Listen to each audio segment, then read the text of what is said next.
உனக்கெதிராய் எழும்பும் ஆயுதம் வாய்த்திடாதே என்றதாலே ஸ்தோத்திரம்.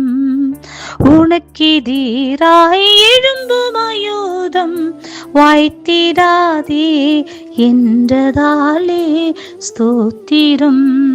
பறந்திடுதே உன் நாமத்திலே பரணி எனக்காய் ஜெய கொடியே. பறந்திடுமே உன் நாமத்திலே பரணி எனக்காய் ஜெய கொடியே. என்னை மறவா இயேசுநாதா, உந்தன் தயவால் என்னை நடத்தும். என்னை மறவா இயேசுநாதா, உந்தன் தயவால் என்னை நடத்தும். Praise the Lord. கர்த்தருடைய பரிசுத்த நாமத்துக்கு ஸ்தோத்திரம். 2 ராஜாக்கள் 3வது அதிகாரம் 26வது வசனம். யுத்தம் மும்முரமாகிறதென்று மோவாபியரின் ராஜா கண்டபோது அவன் ஏதோமின் ராஜாவின் மேல் வலிமையாய் விழுகிறதற்கு பட்டயம் உருவுகிற 700 பேரை கூட்டிக் கொண்டு போனான். ஆனாலும் அவர்களாலே கூடாமற் போயிற்று. பிரியமானவர்களே, மோவாபியரின் ராஜா ஏதோமின் ராஜாவின் மேல் வலிமையாய் விழுகிறதற்கு பட்டயம் உருவுகிற 700 பேரை கூட்டிக் கொண்டு போன போதிலும் ஆனாலும் அவர்களாலே அவர்களை மேற்கொள்ள கூடாமற் போயிற்று. பிரியமானவர்களே, நமக்கு விரோதமாக தேவனுடைய அபிஷேகத்தினால் நிரப்பப்பட்ட ஒரு தேவனுடைய பிள்ளைகளுக்கு விரோதமாக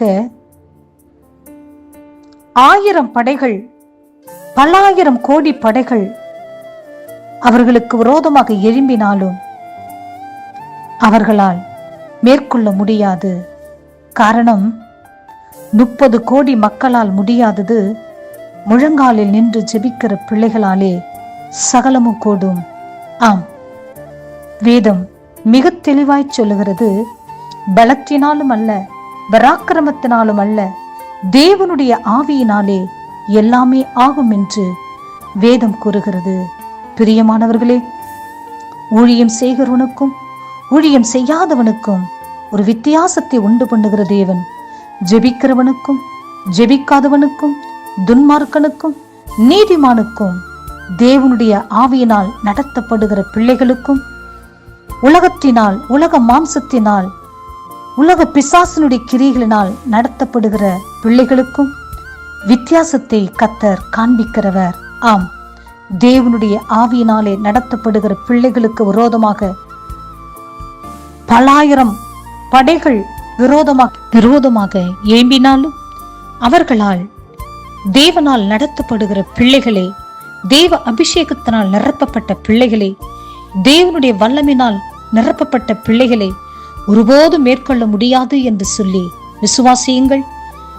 கர்த்தர் முடிவில் தேவனுடைய பிள்ளைகளாகிய நாம் ஒவ்வொருவருக்கும் ஜெயத்தை தர உண்மையுள்ள தேவனாய் இருக்கிறார் என்று சொல்லி விசுவாசியுங்கள். பரலோக ராஜ்யத்திற்கு பங்காளிகளாக மாறுங்கள். கர்த்தர் இந்த வார்த்தையை ஆசீர்வதிப்பாராக. ஆமென்.